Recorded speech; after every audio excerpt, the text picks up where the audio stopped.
সিদ্ধ সয়াবিনটা দিয়ে দিলাম। জল ভালো করে জল ফুটে কড়াইতে দিয়ে দিলাম। এর মধ্যে কাজু, দই, মগজ সব এগুলো পেস্ট করা এগুলো দিয়ে দিলাম।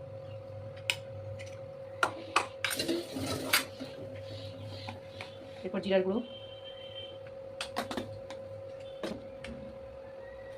লঙ্কাটা একটু কম দেবে যেহেতু কাঁচা লঙ্কা দেওয়া আছে।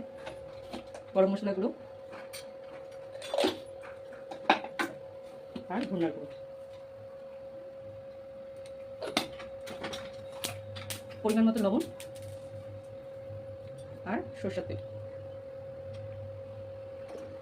এটাকে ভালো করে মাখতে হবে। রুটি বা মিক্সড রাইস নিরামিষ দিনে পরোটার সাথে দারুণ লাগে খেতে। তাহলে মিক্সচার মেশিনে সামান্য একটু জল ধুয়ে দিয়ে দিলাম।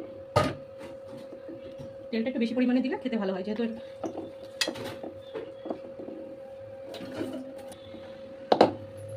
এবার গ্যাসটা ধরিয়ে কড়াইটা বসিয়ে চাপা ঢাকা দিয়ে দিই। তো সামান্য একটু চিনি দিতে হবে। আচ্ছা, সামান্য একটু চিনি দিয়ে দিলাম। এবার এটাকে কিছুক্ষণের জন্য মোটামুটি হয়ে এসছে, মশলা থেকে তেল ছেড়ে এসছে। এবার ধনিয়া পাতা কুচি,